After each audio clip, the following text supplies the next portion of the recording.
Fideo dosbarth tu chwith ar gyfer mathemateg A2 uned 3. Fformulau ar gyfer onglau bach. Mae'r diagram yma yn dangos graffiau y yn haflu sin theta ac y yn haflu tan theta, lle mae'r ongl theta mewn radiannau. Hwna'n bwysig. Dangosir hefyd y linell y yn haflu theta. As ych chi'n gweld, pan mae theta yn fach iawn, mae'r graff tan theta a sin theta bron yn dilyn y linell y yn haflu theta. Ar gyfer gwerthoedd bach o theta, llai na 0.3, mae'n edrych fel bod sin theta yn haflu theta bron a tan theta bron yn haflu theta hefyd. Nawr gallwn ni weld hyn o'r tabl canlyniadau. Rhain yn cadarnhau ar gyfer gwerthoedd bach o theta, llai na 0.3, felly dyna theta, dyna sin theta, a chi'n gallu gweld, dyna tan theta, mae'r ongl a'r sin a'r tan yn weddol agos at ei gilydd. Felly, am beth am cos theta? Wel, mae cos theta bach yn wahanol. A chi'n gallu gweld mae hwn yn edrych fel parabola, minus x sgwar plus 1, felly 1 minus x sgwar, lluosi c. Felly wedwn ni 1 minus c theta wedi sgwario. Theta mewn radion. Ond pan mae theta yn fach, beth sy'n digwydd? Wel, edrychwn ni ar y clip fideo yma nawr, a mae gwerthoedd gwahanol dyn ni ar gyfer c, a gewch chi weld beth sy'n digwydd yma pan ni'n newid gwerthoedd theta. A chi'n gweld, maen nhw'n eitha agos, ond maen nhw'n mynd hibo nawr. Felly os nawn ni nôl lan, tuag at ble oedd e agosa,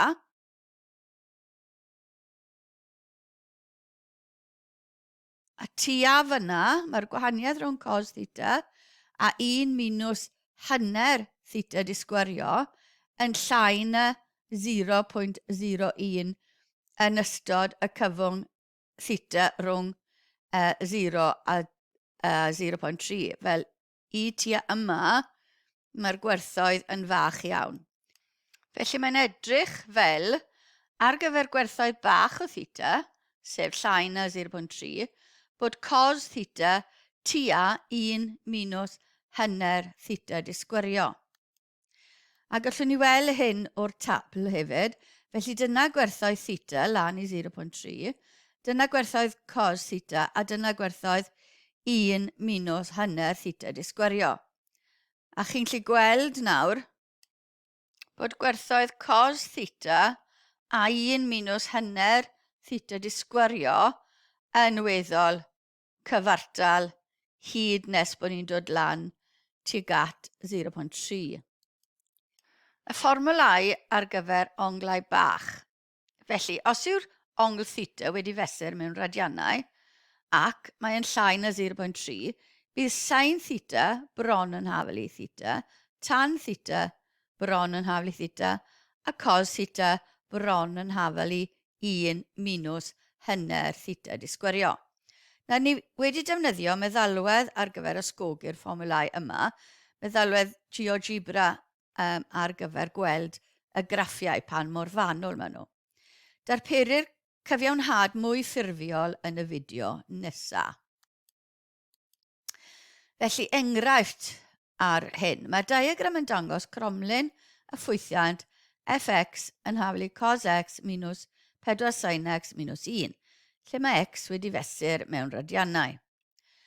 Defnyddiwch y graff ac amcan gyfrifol ongl bach i ddarganfod bras amcan ar gyfer gwreiddio'r hafaliad fx yn haflu 0. Ni'n gallu gweld bod yn croesi'r graff yr echelin x yma, a mae hwnna'n weddol fach.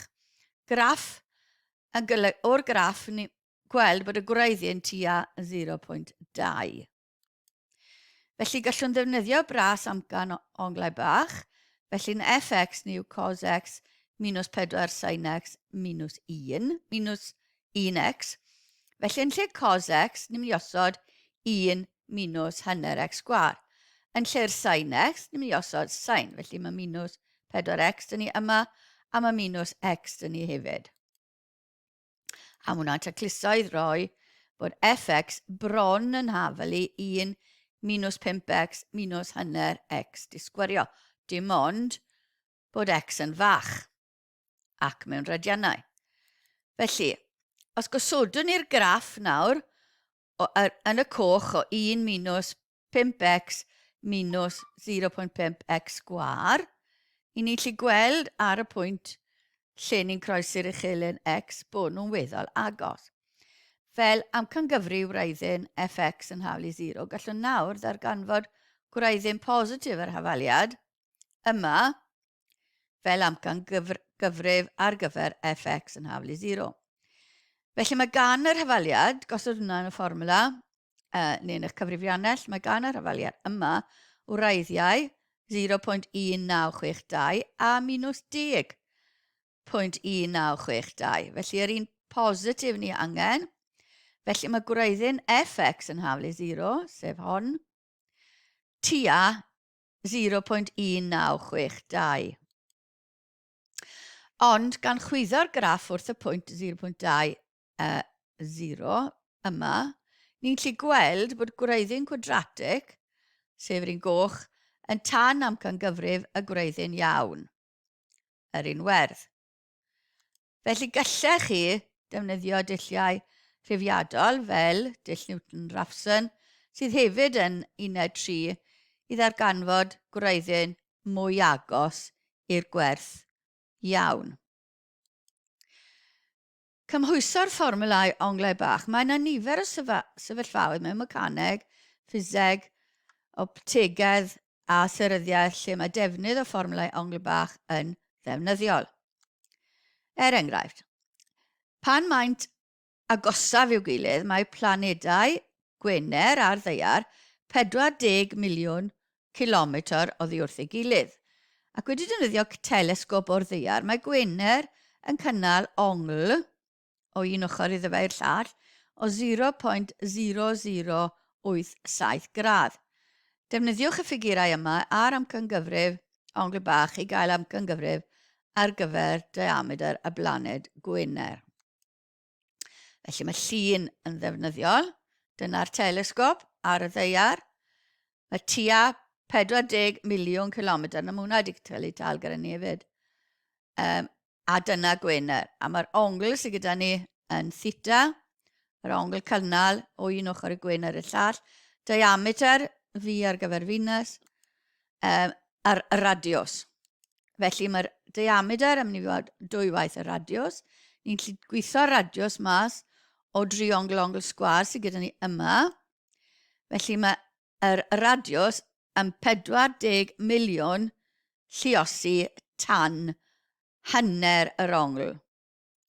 Nawr, sy'n dod yn 80 miliwn tan hanner yr ongl. Nawr, mae'r ongl i fod mewn radiannau. Felly mae dyn ni 0.0087 gradd, hanner hwnna, yn mynd i fod yn 0.00435 gradd. Newid hwnna i radiannau. Ni'n lluosi gyda pi dros 180, a ni'n cael 0.000076 radian. Felly hwnna eitha bach. Felly ni'n lle defnyddio yn fformulau ongl bach. Felly mae tan y gwerth yna yn mynd i fod tua y gwerth yna. Felly mae'r diameter yn mynd i fod tua 6100 kilometr. Ond cofiwch, ni wedi talgrynu'r pellter o'r telesgop i Gwener hefyd. Felly dyna chi enghreifftiau o sut i ddefnyddio onglau bach mewn ffiseg neu mecaneg.